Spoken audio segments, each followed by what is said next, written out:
1947 یہ آل India radio Lahore ہے. آپ ہمارے اگلے اعلان کا انتظار کیجیے. 14 اگست 1947 یہ ریڈیو پاکستان لاہور ہے. آپ کو پاکستان مبارک.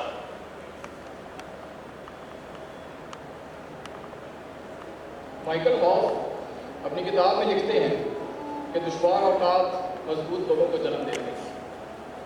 مضبوط لوگ اچھے دور کی بنیاد رکھتے ہیں.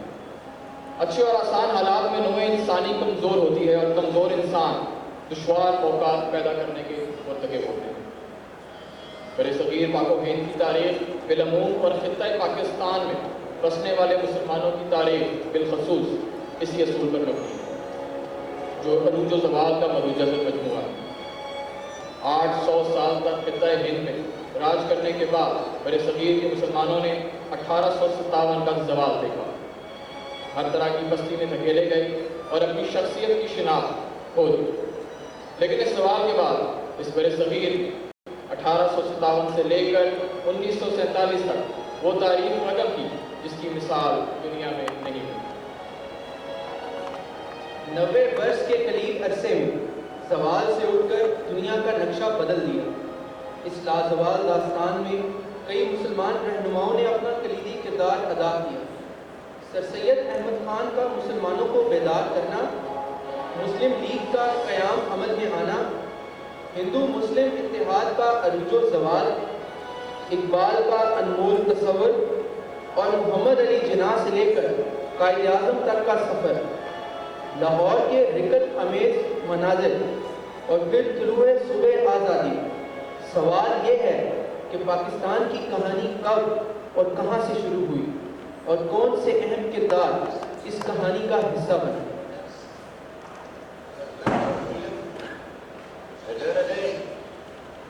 Liberty is the lifeblood of their existence. But freedom must mean freedom both from the British exploitation and Hindu domination. 100 million Muslims will never agree merely to a change of masters.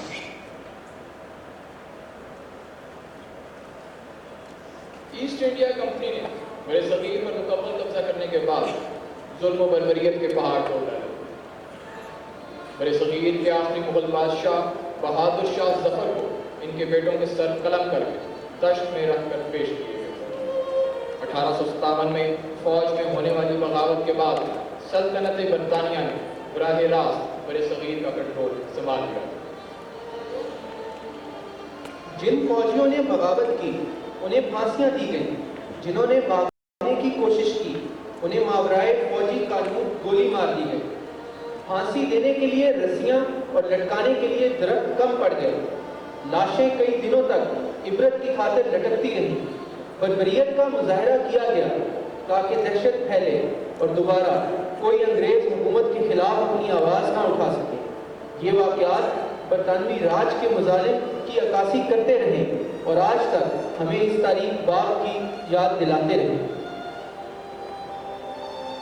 ان حالات میں ایک مرد مجاہد سر سید احمد خان نے قلم کے زور پر مسلمانان ہند کو غلامی کی زنجیروں سے آزادی کا خواب دیکھا. سر سید کی اس جدوجہد سے پہلے کسی کو بھی اس بات کا ادراک نہیں تھا کہ مسلمانوں کے ساتھ معاشی، معاشرتی، سیاسی زیادتی ہو رہی ہے. اور اس سب کے برعکس سر سید نے مسلمانان ہند کو اپنی کرن دکھاتے ہوئے ایک رسالہ اسباب بغاوت ہند لکھا. اس میں بغاوت کے صحیح اسباب سے آگاہی کے ساتھ ساتھ مسلمانوں کی سیاسی تنزلی کو اجاگر کیا گیا اور اس بات پر زور دیا ہے کہ اگر مسلمان سیاسی سرگرمی میں حصہ نہیں لیں گے تو مزید تنزلی کا شکار ہوں گے. اور اس سیاسی سرگرمی کی بنیاد تعلیم ہے. سر سید نے تعلیم کی خاطر تحریک چلائی. سر سید کے بنائے ہوئے محمڈن اینگلو اورینٹل کالج نے آگے چل کر علی گڑھ مسلم یونیورسٹی کا درجہ پایا. 1885 میں انڈین نیشنل کانگریس کے قیام کے بعد سر سید کو اندازہ ہوا کہ یہ جماعت تمام مذاہب کی نمائندگی کرنے سے قاصر ہے، تو مسلمانوں کو سیاست کی بجائے صرف تعلیم پر توجہ دینے کی تلقین کی. 1906 میں آل انڈیا مسلم لیگ کی بنیاد رکھی گئی، جس نے برِ صغیر میں مسلمانوں کی ترجمانی کا بیڑا اٹھایا اور کانگریس کے برابر کھڑے ہو کر دو قومی نظریے کو پروان چڑھایا۔ مسلمان اب برِ صغیر کے حکومتی دھارے میں شامل تھے اور سرکاری دفاتر اور فوج کے مختلف منصبوں پر فائز تھے، لیکن پہلی جنگ عظیم میں سلطنت عثمانیہ کے خلاف لڑنے کا حکم پا کر ایک بار پھر تنزلی کا شکار ہوئے۔ تحریک خلافت میں مسلمانوں نے خلافت عثمانیہ کو بچانے کے لیے تن من دھن کی بازی لگائی اور نتیجتاً سرکار برطانیہ کی جانب سے مزید تنزلی کا شکار ہوتے گئے۔ تاریخ کا ایک اور سیاہ باب شروع ہوا جس کے داغ آج بھی امت مسلمہ کے دلوں پر نقش ہے، جب قبلہ اول ہمارے ہاتھوں سے چھن کر یہودیوں کے ہاتھوں میں چلا گیا۔ اس تاریخ دور میں ایک روشن باب کی بھی ابتدا ہوئی، جس کے ایک روشن ستارے محمد علی جناح نے منزل مقصود تک مسلمانوں کو راہ دکھائی۔ محمد علی جناح نے مسلم لیگ سے منسلک ہونے کے بعد مسلمانوں کے سیاسی وجود کو ایک عروج بخشا اور ہر میدان میں مسلمانوں کی ترجمانی کرتے ہوئے نظر آئے۔ مسلمانوں کا مقدمہ اس جواں مردی سے لڑا کہ انگریز اور ہندو دیکھتے رہ گئے۔ مسلمانوں کے حقوق کی جنگ اپنے عروج پر تھی اور ان کا احساس بیداری ٹھاٹھیں مار رہا تھا، مگر اس جد و جہد کا آخری مقصد کیا ہوگا، اس کا تعین ابھی باقی ہے۔ کبھی اے نوجوان مسلم تدبر بھی کیا تو نے، وہ کیا کر دوں تھا جس کا تو ہے ٹوٹا ہوا تارا، تجھے اس قوم نے پالا ہے آغوش محبت میں، کچل ڈالا تھا جس نے پاؤں میں تاجے سرے ڈالا۔ 1930 میں الہ آباد میں مسلم لیگ کی سالانہ کانفرنس کے موقع پر سر علامہ محمد اقبال کو مہمان خصوصی کے طور پر مدعو کیا گیا اور اپنی تقریر کے دوران مصور پاکستان نے اپنا خواب جو مسلمان ہند کے لیے ایک وطن کی صورت میں شرمندہ تعبیر ہونا تھا پیش کیا۔ ان کی تقریر کا خلاصہ یہ تھا کہ ہندو اور مسلمان دو الگ قومیں ہیں جو کہ کئی صدیاں اکٹھے رہنے کے باوجود الگ الگ مذہبی، معاشرتی اور معاشی تشخص رکھتے ہیں، ان کے لیے الگ وطن کا تقاضا ہے۔ برِ صغیر کے مسلم اکثریتی علاقوں میں مسلمانوں کا الگ ملک ہونا چاہیے۔ یہ خیالات برِ صغیر کے ہر مسلمان کے دل و دماغ میں تو تھے، لیکن الفاظ علامہ اقبال کے تھے۔ مسلمانوں کے جذبوں کو کی اسی صورت میں عکاسی کرنے نے انہیں ہمیشہ کے لیے عمل کر دیا۔ غلامی میں نہ کام آتی ہیں شمشیریں نہ تدبیریں، جو بوزہ کے یقین پیدا تو کٹ جاتی ہیں زنجیریں۔ کوئی اندازہ کر سکتا ہے اس کے زور بازو کا، نگاہ مرد مومن سے بدل جاتی ہیں تقدیریں۔ اقبال کے اس خواب کو پاکستان کا نام چودھری رحمت علی نے دیا، مگر یہ دونوں ہستیاں پاکستان بننے سے پہلے ہی اس دائرۂ فانی سے کوچ کر گئیں۔ اللہ تعالیٰ ان کو اس نیکی کا بے پناہ اجر دے اور ان کے درجات بلند کرے۔ مسلمان 1930 میں ایک الگ ریاست کے قیام کے خواب کو آگے لے کر چلے اور 10 سال کے قلیل عرصے میں پوری دنیا کے سامنے ایک علل اعلان قرارداد لاہور منظور کی۔ برِ صغیر کے طول و عرض کے لاکھوں لوگوں نے لاہور میں اس جلسے میں شمولیت کی اور ہر ایک کو مسلم اتحاد کا پیغام دیا۔ قائد اعظم محمد علی جناح نے ایک موقع پر کہا تھا کہ پاکستان تو اسی دن قائم ہو گیا تھا جس دن برِ صغیر میں پہلا فرد مسلمان ہوا تھا۔ گویا ریاست پاکستان کا قیام ناگزیر تھا اور ایک دن ہو کر ہی رہنا تھا۔ آخر کار وہ دن بھی آن پہنچا جب مسلمانوں کی طویل جد و جہد رنگ لائی اور خطہ ارض پر پاکستان نمودار ہوا۔ اللہ تعالیٰ کا خاص انعام اور قابل شکر لمحہ جب ایک آزاد فضا میسر ہوئی جس میں برِ صغیر کے مسلمانان اور ان کی آنے والی نسلوں نے سانس لیا۔ 14 اگست 1947 کو صبح آزادی کا سورج طلوع ہوا اور ہماری زندگیوں کو آج تک منور کر رہا ہے۔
آزادی کے اس سورج کو ہم پر پوری طرح اشکار ہونے سے روکنے کی ہر ممکن کوشش کی گئی۔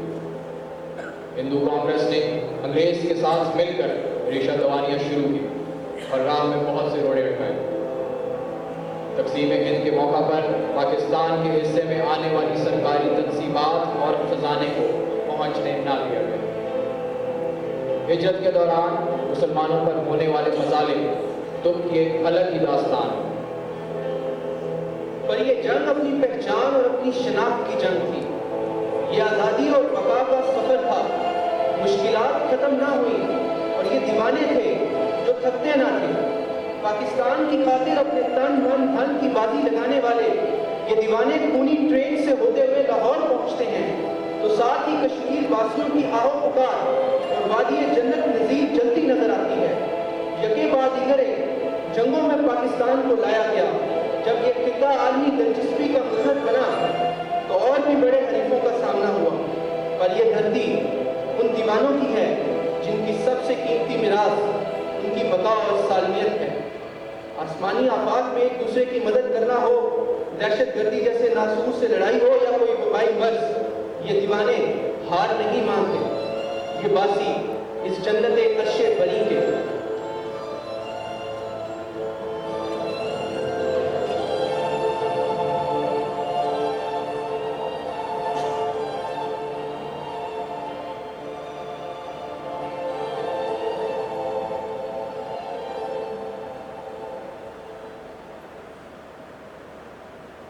جنت عرش بری تجھ سے پوچھوں گا کبھی، تیرے دیدار میں ہے لذت دیدار وطن، تیری مٹی میں بھی کھلتے ہیں شگوفے دل کے، تیرے گلزار بھی کہلاتے ہیں گلزار وطن۔ جنت عرش بری تیرے دریاؤں کی مٹی میں بھی انگڑائی ہے کیا، جلوائے حسن ادا تیرا بھی لہلائی ہے کیا، چاند نکلے تو ارادے بھی چمک جاتے ہیں، تیرے جگنو بھی اندھیروں میں کمک لاتے ہیں، تیرا موسم بھی ہے موسم کی پہیلی جیسے، دھوپ تیری بھی ہے چھاؤں کی سہیلی جیسے۔ جنت عرش بری ایسا نم ہے کہ میں افکار اگانے آؤں، ایسا موسم ہے کہ میں تجھ سے نبھانے آؤں، تیری گدڑی میں بھی ہوتے ہیں میرے ماؤں کے لال، تیرے بچوں کو بھی آتے ہیں شہادت کے خیال، مست ایسے ہیں جو طوفان سے لڑ جاتے ہیں، تیرے بیٹے بھی تیری لاج سے مر جاتے ہیں۔ جنت عرش بری تیرے گلزار ہی ہیں جو کہلاتے ہیں گلزار وطن۔ پاکستان زندہ باد۔